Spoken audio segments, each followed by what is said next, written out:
South Africa has become one of the worst users when it comes to the disposal of plastic. Single-use plastic is something that everybody is guilty of.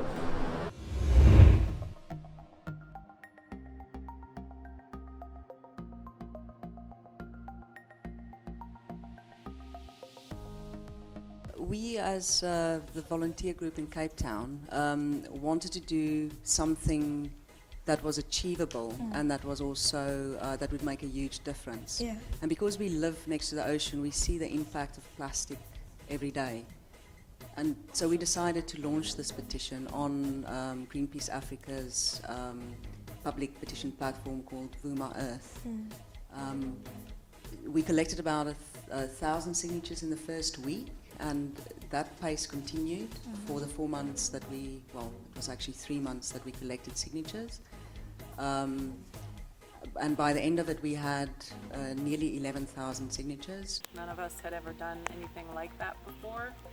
And so our first step was to reach out to head office, and specifically to Angelo, because they had already done some collection at a university event, and so we wanted to get the benefit of their experiences. And so Angelo gave me a bunch of pointers, which was great. It really sort of took some of the sting out of doing the first couple events. I think one of the things that really sets this platform apart from any of the other campaigning platforms that are out there is that you have years and years of experience behind environmental campaigning that you can tap into at any moment.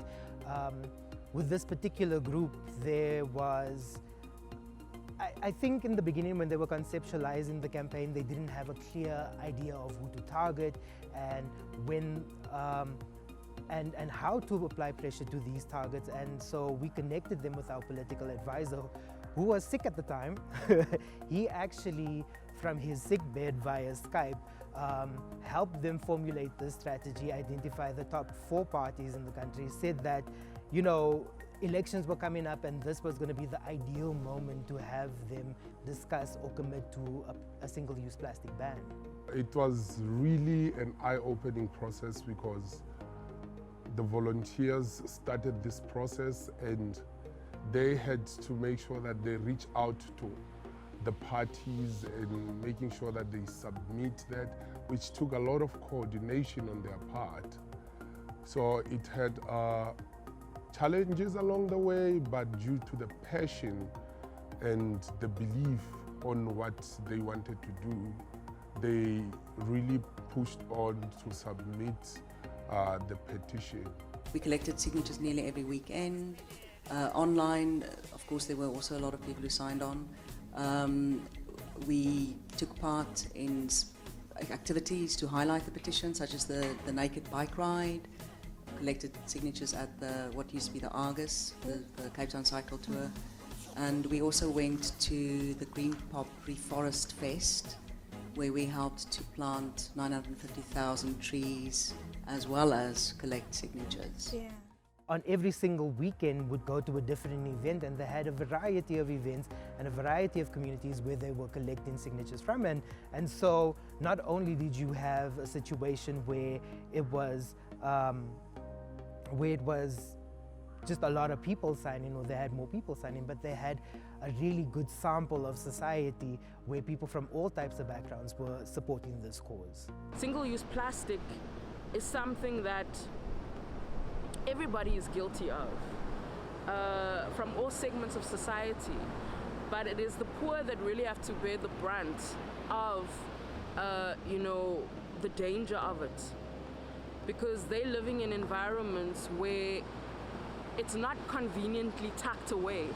It ended up being a lot easier, I think, than we had anticipated to get people on board and to get the signatures. And half the time we didn't have to finish our sentences before they're like, yes, where's the pen? I want to sign. I really commend the group for being able to pull this off.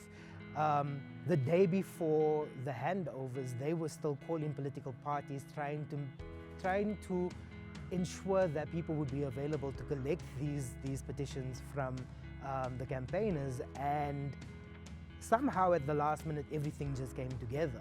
I would love to see the petition grow to a level beyond 10,000. 10,000 is just a starter. I feel that it needs to reach at least 100,000 in order for anybody to take us seriously. Was it worth it in the end? That's one of the questions that we often get, and I think, speaking for myself and speaking for our group, that it was very much worth it, and it ended up, even though it was a lot of work, it ended up being something that we could be really proud of, and where we really felt like we had the potential to make a difference. And whether or not government takes action on the petition, we talked to so many people from so many walks of life, people that were attending events, people that were working events, people that were just walking by. And there was just a lot of great moments of connection, and that to me was what this campaign really was about.